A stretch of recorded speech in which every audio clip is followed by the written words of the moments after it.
Welcome to the Freelance Journalism Podcast. I'm Catherine Reynolds Lewis here with Erika Hayaski to talk about the conversation she had with Betsy and Miles from the Sick Times, which is a new publication. And I always love discovering new publications with a good budget that pay well. So I love this conversation. Erika, what stuck out for you? I think both of these editors are truly experts in the field.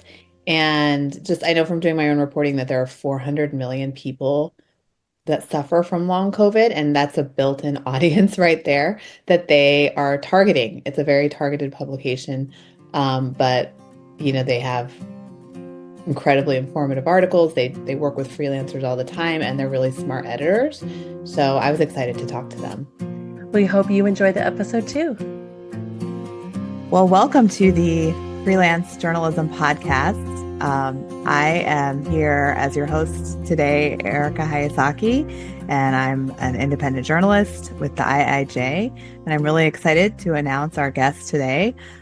We have Betsy Ladejets, co-founder and managing editor of The Sick Times, who is a journalist and writer focused on COVID-19, long COVID, and the future of public health.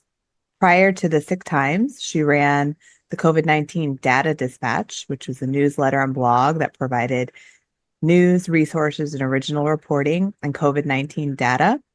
She was recently a journalism fellow at Muck Rack, where she contributed to an award-winning and impactful COVID-19 investigation series, and her work has also appeared in Science News, Stat News, 538, and other national publications. And Miles Griffiths is a co-founder and executive editor of The Sick Times, who is also based in Southern California, where I happen to be based, by the way. Nice. Yeah. Where are you in Southern California? I live in East Hollywood area. Okay. I'm out about an hour out of LA, but so great to have you. Thank you so much for being here. And I'm excited to learn about, I read The Sick Times. I'm really an admirer of your work, and I'm excited to learn about the publication and how writers can contribute to it as well. And I was hoping that, yeah, thank you so much. Can you both start out by sharing a bit about your career journeys and how you got to where you are now? And we can start, I guess, with Betsy. Sure. Yeah. So I'm, science journalist, health journalist. My career started really in 2019, so I didn't get that much time really before COVID hit. And so the pandemic has really been a major shaper of like what I have been working on. Early on, I was a data journalist on staff at a small publication called Stacker. I think it's bigger now than when I worked there. When I worked there, it was pretty small. But at the time, I was the one person on staff who had a bit of science experience. I studied biology in college. And so when COVID started, I quickly got involved with doing all of our COVID coverage. And as a data-oriented outlet, it was a lot of data-focused coverage, like keeping track of case counts, hospitalizations, all of that.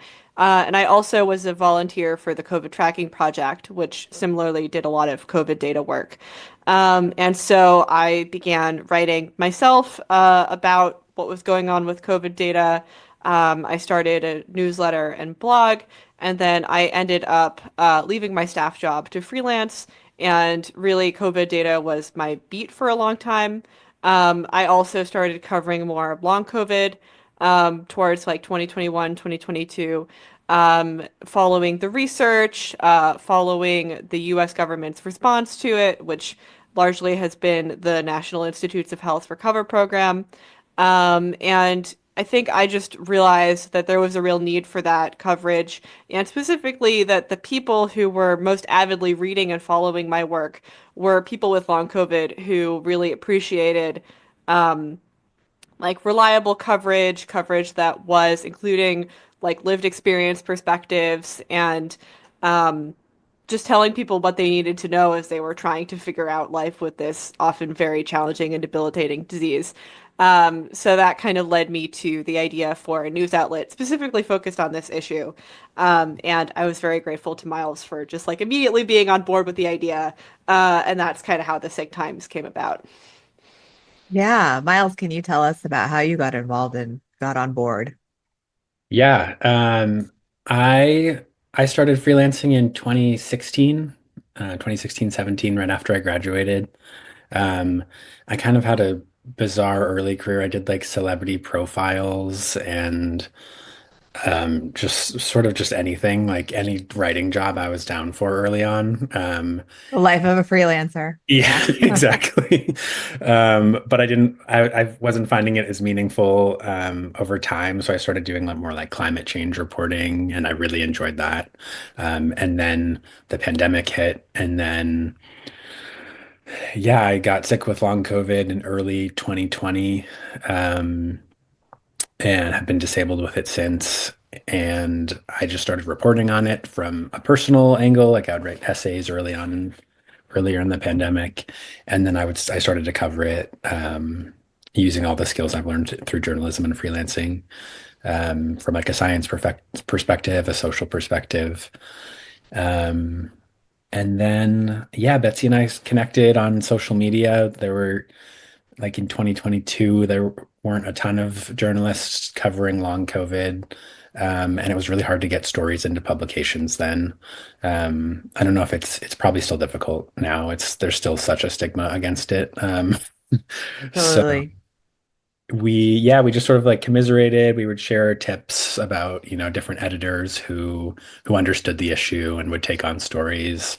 Um, and yeah, just sort of helped each other inform reporting and boost each other. And then eventually, yeah, Betsy reached out, and it was perfect. Like we've been needing this for a while, and it just felt like a great opportunity to finally be able to write the stories that we wanted to write, because we had like a list of like 20 stories that we immediately wanted to do, and we still haven't even gotten to all of those because there's so much more to do. Yeah. It's really exciting to hear also how you found this area of need of coverage, for example, and started this publication that became such a resource and continues to be a resource. Um, can you talk a bit about what each of you oversee um, in your publication and Sick Times? Like, you know, what kinds of stories, how much freelance work do you take, for example? Just how does it work over there? Yeah, so our sort of self-chosen titles are I'm managing editor and Miles is the executive editor. So I would say he does more of setting kind of editorial direction. Um, I think Miles is often better than I am at determining what pitches or story ideas are really a good fit for the Sick Times. And I do more of the behind the scenes, like keeping track of our editorial calendar, keeping track of pitches, making sure we get back to people, making sure people get paid, like all the logistics stuff, as well as publishing stories on our website, running the newsletter, that sort of thing. And then we also we kind of share the editing.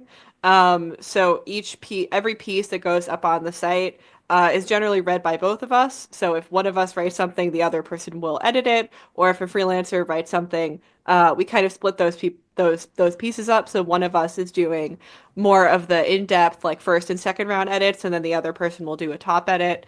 Um, and yeah, we also both do a lot of reporting. I think usually each of us has like a feature or two that we're kind of working on in the background as much as we can. Plus jumping on breaking news, which is something that happened this week in particular. As we were talking, there was some news out of the Trump administration that we were covering. And Miles also does work on our social media and often makes images for stories, which is really great. You might have seen if you see like great collages or graphics, like that's usually Miles. Yeah. Nice. Did you want to add anything, Miles, about your role over there or what your job entails? No, I think yeah, that's pretty. Yeah, I mean, we're a small publication. We have two other team members who are Yeah. part-time. an engagement editor, Heather Hogan, and our podcast producer, James Salonga. Um, so yeah, I mean, we've learned, I think, since launching, like we have to take on a lot of different roles when you're a small team. Yeah. Um, so we've just sort of we've had Betsy and I had good complements, I think, of different skill sets that have allowed us to do that. Like I could not be a managing editor. I can't keep up with everything. But Betsy is so organized and just really keeps this publication going.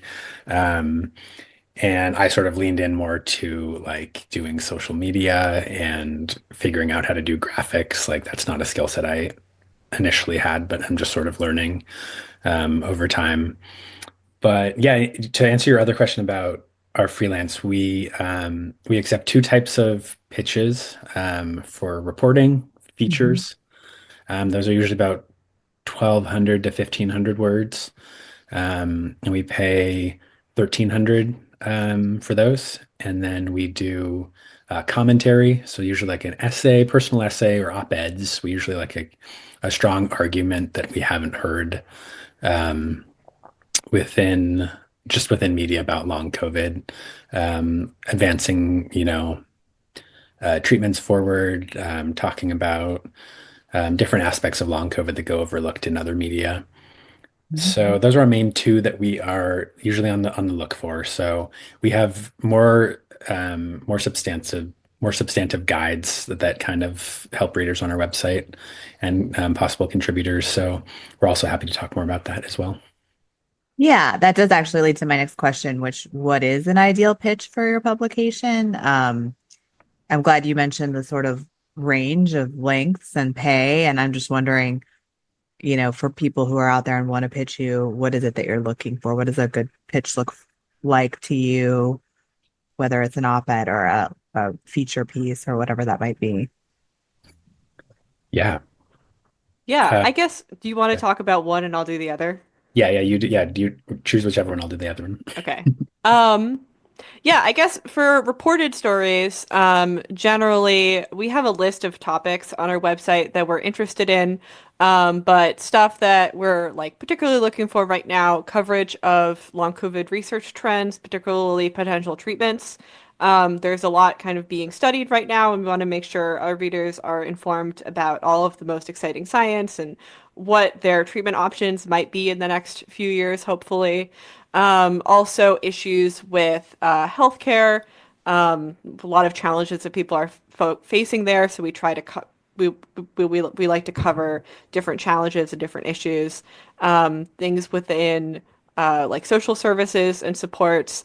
For example, we've done a bit of coverage of people trying to get disability benefits for long COVID or um, like support from their employers, that sort of thing. And then also connections with related diseases or related diagnoses that a lot of people have with long COVID. So that includes like myalgic encephalomyelitis, dysautonomia, mast cell activation syndrome. We accepted a pitch recently about hypermobility and like the sort of spectrum of conditions there. So there's a lot of these other like kind of related diseases that many of our readers have diagnoses for, in some cases pre-COVID. So like there's also a lot to cover in the research and healthcare and policy stuff on those diseases, as well as connections to things like climate change, pandemic preparedness. Um, for example, we had a great piece last summer about people with long COVID and people with dysautonomia who are having a hard time with extreme heat, which is, of course, getting more prevalent Oh in recent yeah. years. So the piece, which was by journalist Fee Lowenstein, did a really nice job of both like including people's experiences, including some input from experts, like clinicians, and then also some tips from both the people with lived experience and the experts on like if you yourself are dealing with this, here are some tips on how to manage it. So I think that's like a nice example in terms of like we want our stories to really inform people with long COVID and also when possible and like give them something useful, give them something actionable, something that can help inform either their day-to-day lives, like strategies for managing symptoms, or advocacy that they might be doing or might be interested in. Um, in terms of like the actual logistics of pitching us, it's generally super helpful for people to include a bit of like exactly that. How is the piece going to serve our readers specifically? It's also helpful to get a sense of where somebody is coming from. Like, have you covered long COVID before? Have you covered related diseases before? Do you yourself have lived experience? Or if folks have like clips that they can share, that's generally helpful. Obviously, it's not a requirement to like have covered this before. Like, we know it's tough. That's why we exist as a publication, because there's not a lot of other spaces out there for covering long COVID. But it's just good to know on our end where people are coming from. So any like clips or context that folks can share is kind of helpful. Because unfortunately, there is a lot of writing out there on long COVID that is not very well informed. So we try to make sure we're working with writers who are coming at it from a place of like curiosity and empathy, and are not going to be like dismissive in any way. Yeah, that's good. Yeah. Did you want to add more, Miles, on You other want to talk forms? about the essays? Yeah, that was Yeah. good. Yeah, the only thing I'd add about our reported is we are interested in like looking into more investigative things and like public records requests. So we'd love to work with other freelancers who maybe you haven't worked on long COVID or related diseases, but you have those skills in investigation and public records because there's just so much that I'm sure that has not been covered Yeah. at different We're health also trying to agencies. support people in like applying for grants and stuff Yeah. because of course, as a small outlet, we can only go so high with our rates. So we try to help support people in finding additional support. I Yeah, feel like I no, said support like 3 or 4 times, but you know what we I mean. need it. We need Yeah. support. We've Okay, both yeah, been freelancers, like we know what it's yeah, like. totally. Yeah. We're gonna add anything else, Miles, about essays or something? Yeah, so Yeah. for essays, yeah, we are looking mostly for personal essays and for op-eds that make a really specific argument that's pretty new to the long COVID community. Um, so these can be pretty wide-ranging. One thing we get a lot of pitches for is sort of just a general experience with long COVID. As a really niche publication, we know that those are really important stories, but we recommend that those are more for we always recommend pitching um, like your local publication Mhm. because sharing those stories locally is super important. Whereas all of our readers have long COVID and are like know these stories. Yeah. We look for like more of a unique angle within that. So like for instance, instead of just here's my long COVID story from the past 5 years, like we're working on an essay right now with someone who talks specifically about getting a blood clot following COVID-19 that led to a pulmonary embolism and sort of like using the personal essay as a way to educate about this one complication from COVID-19 and kind of grappling with like, is this like they haven't been diagnosed with long COVID, but that's a part of long COVID. So it's like those sort of more niche and unique topics. Um, Yeah. and yeah, those are about 1,200 words as well. We try to keep the essays shorter because we can't pay as high. We pay 400 for those. Uh, Yeah. so yeah, that's essays. Yeah, I mean, just like very, very specific op-eds. We really want to move the conversation on long COVID forward, whether it's with treatments or social issues. We also have a series that's supported by the Disability Visibility Project that Alice Hmm. Wong runs, Hmm. and it's a series for writers, people of color, writers with long COVID. So those are sort of these. We've done 4 so far, and we're just looking, yeah, just for Yeah, we have a unique few more angles. spots Yeah, in terms of assignments we can make in that series. So if folks are interested and have that like specific identity. Yeah. That's amazing. I'm an Alice Wong fan, and that sounds like a really important series. And also the fact that you can pay these competitive rates as a smaller organization. I know there's something like 400 million people that have been diagnosed with long COVID. So certainly you have a large audience and yes, people Yeah. who are just affected by it, even if they haven't, studying it. And I did want to make sure that we're clear on the rates. So it's yes, four yeah, hundred yeah. dollars, $400 for an essay, and it can go up to about, what was the range again for something longer, investigative or feature? Yeah, so for news features, it's $1,300. On the word count range, we aim for like 1,200 to 1,500 words. We're also open to like considering higher rates for more in-depth stories. We've done that a few times, but generally that's when we've already worked with a writer and we have kind of a good relationship with them, and they want to take on like a more ambitious project. Got it. And I just wanted to let everybody know there's a submission guide, right? That you have on your site. And I think we'll share that in the show notes as Yeah. well. Or I should say pitch guide. We don't Pitch take guide. already submitted drafts, so that's right. also important to say. Yes, that's a good Like, no. yeah, that happens sometimes with essays, and I think it's important to clarify because I know other publications prefer sure. that for like essays or op-eds. We really like to work with folks just because our niche is so specific. It's helpful to work with people from the pitching stage, rather than like get an existing draft. Yes. Yeah. Do you have kill fees, and can that rate be negotiated depending on the story, or how does the kill fee and publication work, or the kill fee and then the negotiation for a rate, for example, work? Yeah, so kill fee is 25% of either the like whatever the agreed upon rate is for the type of story. And then yeah, I would say generally if someone is pitching us for the first time, we would probably just go with one of those two like standard types of pieces.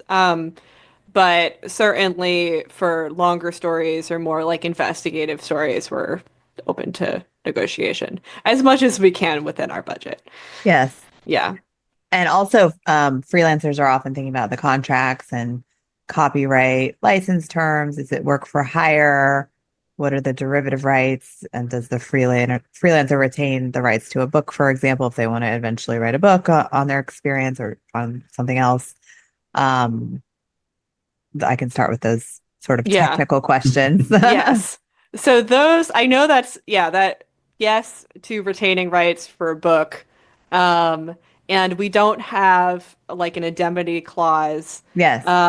Yeah, our fiscal sponsor, so we're a fiscally sponsored organization, which basically means we get nonprofit status through being like a supported project of another nonprofit.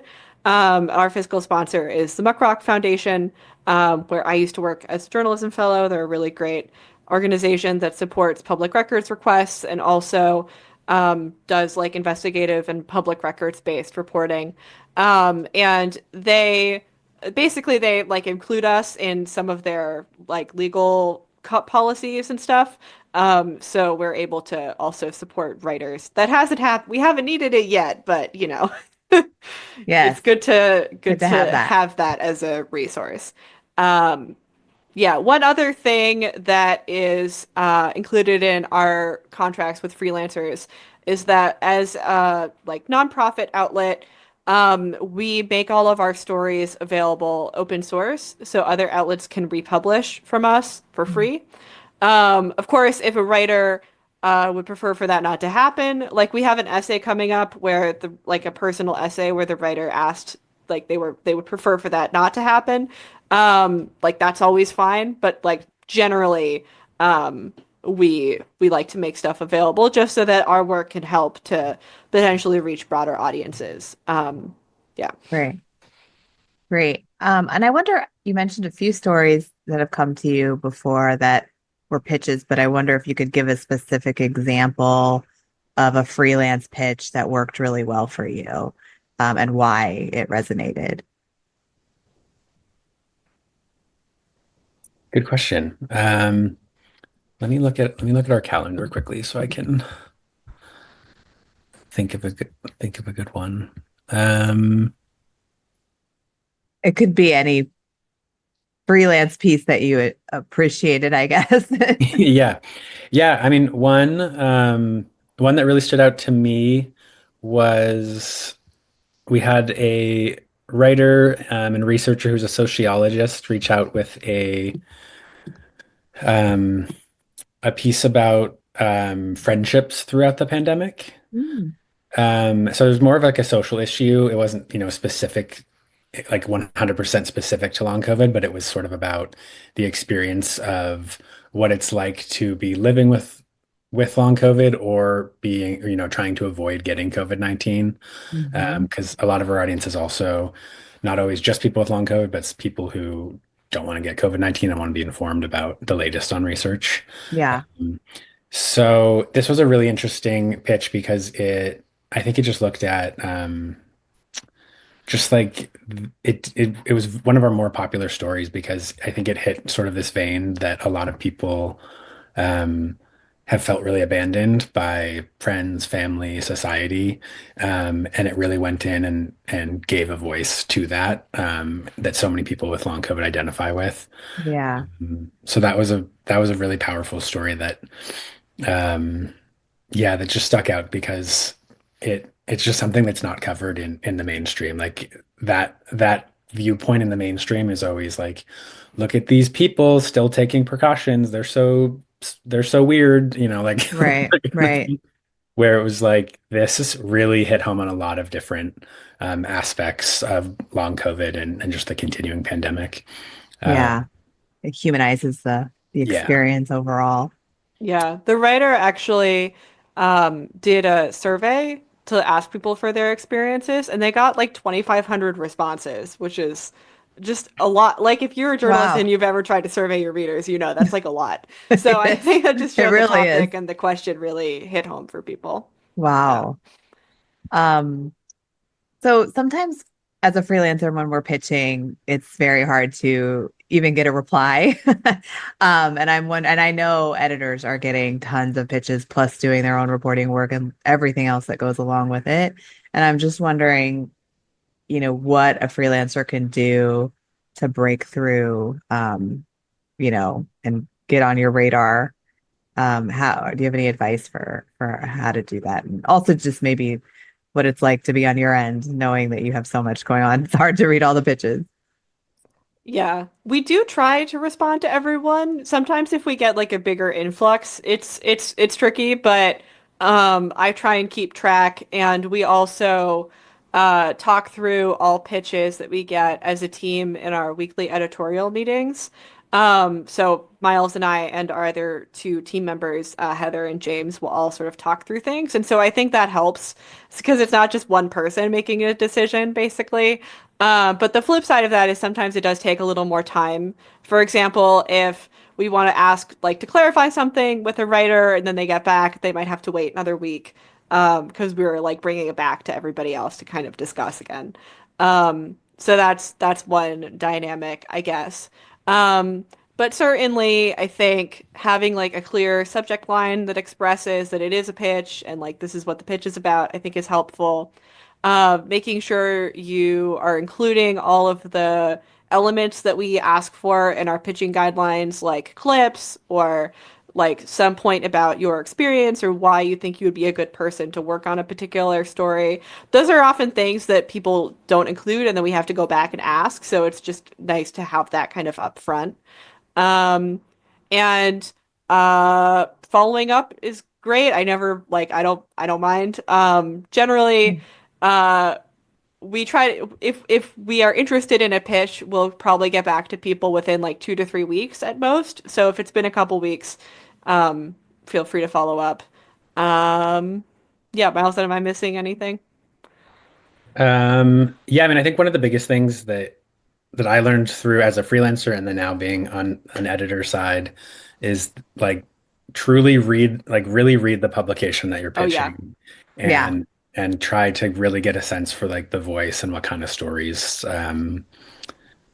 what kind of stories to get. I mean, we honestly will get pitches sometimes that really like minimize COVID-19 and long COVID, and we're like, how How does have this you read fit? our mission statement? Uh, Yeah. so it's just important and that made me such a better freelancer. Like once I started really like, because I did that too. I'd like pitch place. I'm like, I think I know what they want, and then nothing. And then once I started actually reading it and like figuring it out, and also like it can be helpful, like give an example to show that too. I feel like that's always a good tip. Be like, like this reporter did, and then, cite the story from your website, from our website. I want to do something similar to like this scope or like this framing, but do it with this community or something like that.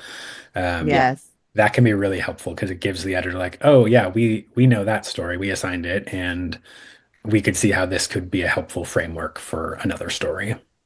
Yeah. Yeah. Also, of course, always checking that the story hasn't been done already. Like, it's Absolutely. surprising because we're such Totally. a small publication and we haven't done like that many stories, but it has happened a few times where someone pitches someone. It's like we did that exact piece. Like, I'm so sorry. No, that is Um, like one of the first things you got to learn. I learned that yeah.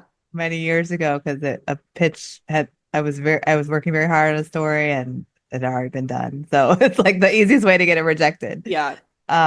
Any other kind of tips or even just like what not to do? I think you gave a couple of really great examples. Anything on like advice that you would give since you've also been freelancers of either what not to do or anything that could be really helpful, even down to like the day of the week that you might be more open to looking at pitches, knowing your schedule. Maybe there's certain days where you're really publishing and trying to close. Any kind of like little tips like that are helpful as well. Yeah, I mean, I guess expanding on what Miles said about like being aware of our mission and Yeah. who our readers are, I think one red flag that comes up sometimes is when people have sort of minimizing language in their pitch. Yeah. For example, we are really careful to not use phrases like during the pandemic, quote unquote, Yeah. because in fact it is an ongoing crisis and our readers know that. Hmm. Um, so kind of framing like that, even if sometimes people just include it reflexively because it's such a common way to talk about COVID at this point. Hmm. But like if you're pitching us, like please look out for that. Yeah. Or similar kind of bits of language.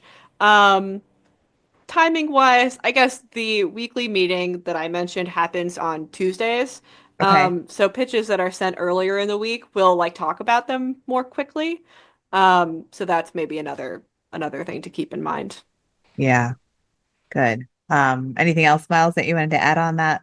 No, I think that makes sense. Yeah, like pitching like Monday morning, it would be a good time for us. I think that's like you'll most likely get a reply faster and your That's good pitch to will know. be read That's sooner. great. Wonderful. And then what about the editing timeline and the process? How does it go from pitch to deadline to publication? How many edits? Do you have fact checkers? How does that whole process work for each of you? Yeah, so I mentioned earlier that we split up the edits. So with each piece, either Miles or I will be kind of the main editor, and we'll do typically first a more like organizational kind of structural round of edits. Sometimes we might give feedback that like another interview is needed, or just like ask for a bit more reporting. We try to be reasonable about that, but sometimes that happens. And then after usually two rounds, the other person will do more of like a top edit just to catch anything that hasn't been caught already. We I wish we had the budget for regular fact checking, but we do Yeah. not at this point. So we try to do we do the kind of basic like make sure names are spelled correctly, titles, numbers, statistics. We both read a lot of scientific papers, so we'll check and make sure that like if the study is being referenced, that it is correct. And we ask or generally expect writers to like double check quotes, record your interviews and make sure you're quoting people correctly. Um, and yeah, so up like three, sometimes four rounds of edits in total. And the timing of that can vary a lot. Honestly, we work with a lot of writers who themselves have long COVID or other like similar energy limiting conditions, as they're sometimes called. And so sometimes if people just need a lot of time, and that is fine with us. Sometimes we get behind on edits because it's a week like this, and we're like also covering breaking news. Yeah. So it just kind of depends. With more timely stories, we can generally get something turned around in like a couple of weeks. But yeah, it just depends on the writer's schedule and capacity a lot of the time. Great. And our editorial calendar, I should say, also is set up in such a way that we only publish like two or three stories in addition to we do like a regular COVID trends update and research update that are just like regular weekly posts. But outside of those, we only publish a couple of stories a week. So things are sort of intentionally set up where we always have a lot of stories going in edits, and then there's time if something needs to be pushed back. It's usually like not an issue at all. Yeah, that's good to know how the whole process and the calendar works as well. And since you are working with a lot of freelancers, you know, it's probably a range of people who are, new into their careers to veteran reporters. And so in terms of just the standards that you hold for the publication for reporting, for interviewing, what are some of those standards, even down to email interviews or conflicts of interest, social media, whatever that might be? What are some things that you want to make sure writers know before they come to you and pitch? Let's see.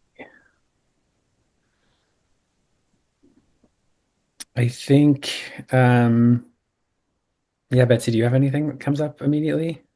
I'm struggling. Yeah, I mean, we have guidelines documents for writers, one for reported stories and one for commentary that go into all of this in detail. So we definitely send those to writers.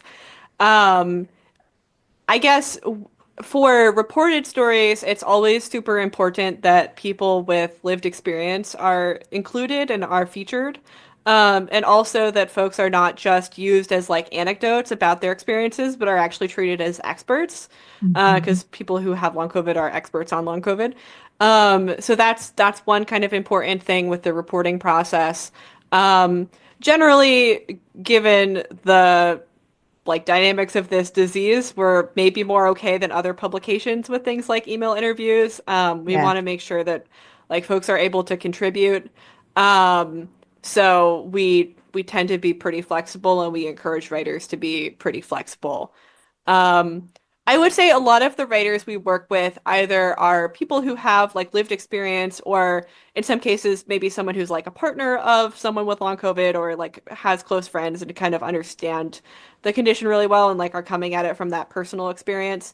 Or people who are more like veteran science and health writers and like have a lot of professional curiosity for it, as I do personally. Um, so Yeah. yeah, That's it's great just advice. like it. Yeah. I Being think able to demonstrate either of those things in your pitch is often helpful because then we're like, yes, we understand where you're coming from, you know? absolutely. Yeah, we Uh, have a pretty wide range of contributors from people who are Yeah. writing, like we're working with one writer right now who like they're working on their first bigger feature. Um, okay. and it was a great pitch, and we know their lived experience and expertise is so strong that the framing is so right. Mhm. So that sort of made sense to assign the feature. And then we've also had, other people who have a lot of experience in writing about health or science, but not so much in long COVID. And we assign Yeah. stories to them too. But that like the processes can just always be so different. So Yeah. we're really open to working with new writers, working with veteran writers, um, just to tackle this issue because it's so wide ranging. So it really just makes sense to, if the story is right, like we'll find a way to make it work. Yeah. Oh, did you want to add something else? I was just gonna say with the commentary pieces especially, Yeah. that's often people who Yeah. are not super experienced in Yeah. like, news writing. Yeah. Yeah.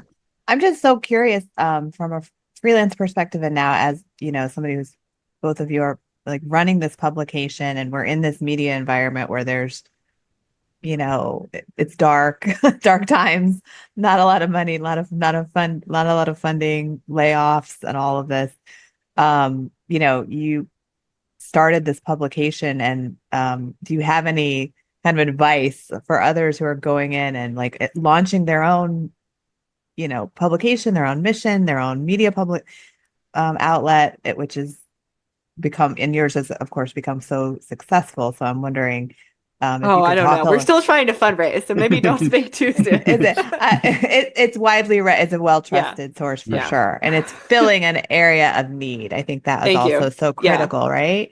Can you say anything about that journey into becoming a publication that stands on its own and is doing this work. And I think it's quite an inspiring story for people who are, thinking about this too. Yeah, I mean, I think we've been very lucky both to find some grants that has been super helpful and also to have very engaged readers who like understand what we're doing and value what we're doing. We've had a lot of people donate and we really, really appreciate that, especially given that it's people with long COVID, often it can impact your finances. And so we end like that's part of why we set up as a nonprofit specifically. We didn't want to have a paywall. Yeah. And so we just are so appreciative of people who support us in that way. I would say in terms of advice for others, I think being able to have a niche or what the business people call like a value proposition is really important. Yeah. Like if you're looking for grants or if you're asking people to support you, like you really have to tell them why. And so I think just having that, and also in both Miles and my case, we had sort of existing readerships. Like I had been writing this prior newsletter about sort of a related topic for like 3 years. So I had an existing readership and sort of trust built up, and Miles did too from his prior work. So I think that helped us a lot. Like people immediately were like, "Oh, I already know these journalists in some cases." So Yeah. having that kind of a specific beat or like community kind of trust and audience, I think is helpful. You see that too with like some of the local publications that have started recently. Yeah. Yeah. What about for you, Miles? What has it been like to, venture into this kind of project away from just the freelance life, and Yeah. something so focused and targeted with this mission? Yeah, I think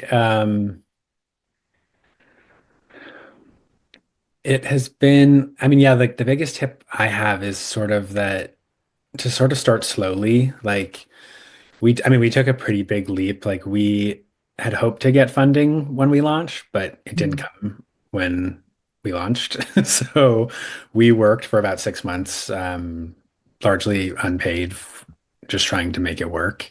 Mhm. So I think like a good tip would be like start a newsletter or, some project and then alongside your other stuff, if you can, alongside your other freelance work or staff work, and then slowly sort of build it up. Because we could have completely crashed like last spring if we didn't get any funding because it Yeah. just wasn't sustainable for the two of us to be doing that unpaid. So yeah, I think like starting slowly and building an audience is definitely important. I think I'm still like surprised almost at like how our readership keeps growing and Yeah. it's show like we know that long COVID affects millions and millions of people. Right. Um, but it's just a bit like when I see the comments on our social media from all these people with long COVID who are sharing their experiences in clinical trials and Yeah. abandonment and applying for disability and stuff, it just becomes even more real. Like than just Mhm. talking with sources for stories because you just see like it's just so much. Like this is a, a very big issue. Um, Yeah. so I think like it's kind of validated that our project is needed, and that we made the right decision to start it ourselves instead of trying to just freelance from the inside, which is Yeah. also important. And I'm so grateful for all the writers who are doing that because it really draws attention to this issue Yeah. across the spectrum, and we have a lot of different perspectives on it. Yeah. So yeah, finding the right niche audience. I was just surprised, and I'm so grateful that so many of our readers trust us to take on this project. Yeah. It's so important. And of course, we're in a time now with science under attack and funding under attack. You know, um, and then of course, you're also working in a culture that there's been a growing kind of idea of denying that long COVID is even in existence, which, you're working against that too, but yet so many people who have it Yeah. come to you and you're covering the science and covering the personal stories. So it's really great to see that evolution. And also, I have to say, your pay rates are are strong for a freelance publication, especially for a startup, for a smaller one. Is that all comes from grant funding and raising money? And people who've donated. Yeah. Yeah, we're Donation. hoping to expand our revenue sources more. Like, I think we're at a point with our newsletter and also our own podcast where we can start having like sponsors and stuff, but that's still a work in progress. Yeah. Talk about your podcast real quick. So Yes, you have yeah. also. Oh my God, James would be mad if we didn't talk about it. Yeah, so we have a weekly podcast. It's called Still Here. Okay. It is sort of a news podcast for the most part. So we aim for episodes to be around 20, 30 minutes. We want it to be like relatively accessible for folks to listen to. And generally, we will talk about all of the stories that we published on our website in like the last week. So I will give like an audio version of the COVID updates that I write about where we're at with disease spread. And we talk about new papers that have come out. And often we bring on writers to like do little interviews with them about their stories or their reporting. Or in the case of essays, sometimes we invite folks to like read a little bit of their essay and then we put that on the podcast. Great. Yeah. Yeah, and that's available on Apple Podcasts and on your site as well. Yeah, it's on our website. If you search Still Here or The Sick Times on any podcast provider, you should find it. Yeah. Wonderful. Usually episodes come out on like Fridays or Saturdays. Wonderful. I guess I'm going to do a quick lightning round before we wrap up. And what the first question is just, do you accept simultaneous submissions, like somebody Like people are also pitching to another outlet. Right, correct. Yeah. Yes, that's okay with you. Do you want people to know, or do you want to know that ahead of time, or? I guess if we like take the pitch, then it's good to know if you also get interest from multiple outlets, but for sure. Don't feel super strongly about it. Yeah. As freelancers, we get it. Like, you get it. Send a pitch and never hear back for a month. Like, you got to sell that story, get it out. Yeah. You have that inside view of what it's like to be on the other side. And you've talked about that it's okay to follow up on a pitch in a few days or even week or whenever. Yeah, I would say give it a week. Okay. Yeah. We usually, if we're interested, we'll probably get back to you within a week or two. Yeah. Nice. Yeah. Can somebody pitch you multiple ideas in an email? Yes, but not too many. Somebody recently sent us like 10 in one email and we were like, we can't. It's too much. It's too overwhelming. Much. Yeah. But like 2 or 3 is like that's okay. Yeah. If they were gonna do that though, like do you want like a full-on pitch or just like here's a couple I can give you more of a pitch if you're interested? Yeah, I don't think we ask for like super long pitches. I think a couple paragraphs is fine. And a really important component is like your experience, your clips. So that obviously applies across. Yeah. You don't have to write that out twice, I guess. That's my point. It's always important to establish why you're the person to do this story. Yeah, and I think it's helpful to have it's always really helpful to have one thing we miss. I don't see in pitches that I would like to see more of is like more of sources of who you'd actually speak with. Yeah. Get a lot of I'll speak with leading long COVID experts and patients. And it's like, okay, but who and like, why are they the person for this story specifically? Yeah. So not to say do interviews first. You do not have to do that. It's like to show that you have an idea. Yeah. Yeah. That you have an idea of who you want to get access to. Yeah. And do you accept multimedia? And now you said you have an audio show, so multimedia and audio pitches. Can people pitch for that specifically if they have those skills? Yeah, we don't really have a process for it yet, but maybe check in a few months and we will. Yeah, and the audio show is more of like a conversation around what you're already publishing then. Yes. Yeah. So like we don't usually do a news story on our podcast. We'll like bring on a freelancer who reported on XYZ story, talk to them about their reporting, the story. We love to give them, it's just great to like, meet the freelancers you work with and talk in person, but sort of give them more of a platform to talk about their story. Talk on Zoom, I should say. It's not usually in person, but yeah. Talk on Zoom. Yeah. And as you look forward into this next year, so much news happening, so much to cover. What is the next year looking like for the Sick Times? Like, what are you anticipating to be the big areas that you're going to kind of focus on, and what's your mission look like in this year that looks, It's tough. Yeah. I mean, I guess two things that come to mind for me. One is clinical trials. Yeah. Like there are a lot of exciting trials that like have just started. And so I think following those and covering results when they become available, I think will be really important. And then also like different advocacy strategies right now. I think with all of the stuff happening with Trump, I think Yeah. people are becoming sort of disheartened that we're going to get much government support. Right. Of course, I think anything, you never know what will happen, so I don't want to be too prescriptive there, but on the other hand, there is a lot of like grassroots organizing going on right now, and so I think we are always interested in sort of creative and unique stories about what people are doing specific to long COVID. I think sometimes we get stories that are more like COVID prevention. Yeah. But anyway, I won't go on a whole tangent there. But basically like what different groups are doing and like local communities and stuff, I think is really interesting. Good. Anything you want to add on that, Miles? Upcoming No, I year? think that's good. Yeah, clinical trials. I mean, yeah, it's been hard this year to a lot of long COVID momentum was going forward over the past couple of years. Like we got Right. to a better place. So it's been really demoralizing and difficult to watch that all be taken away, especially Sure. when it's act, Yeah. going on. So we've had to spend a lot of time covering those things. Yeah. But I think it's also important to remember like that there is a lot of other research going on around the world too.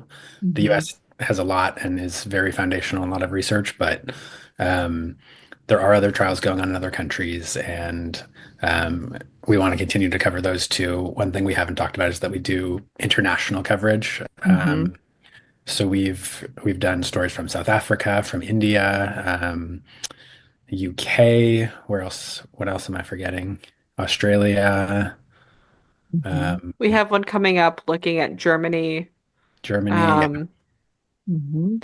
So we're pretty Mexico. interested in, yeah, Mexico. So we're pretty interested in what else, like what long COVID, what's happening in long COVID around the world too, Yeah. especially outside of Europe and the US.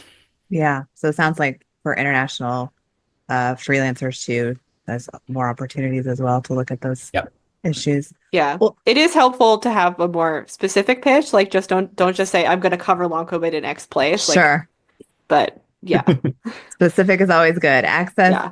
specific details on how you're going to do it. Well, Yes. this has been really interesting, and I'm so happy to have been able to talk to you more and learn more about sick times, and also to learn more about how to freelance for you. So I appreciate your time, and good luck as you continue to pursue the important stories around COVID, and we will be following and pitching.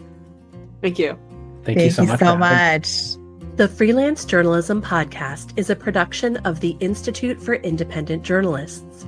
Our mission is the emotional and financial sustainability of freelancers of color.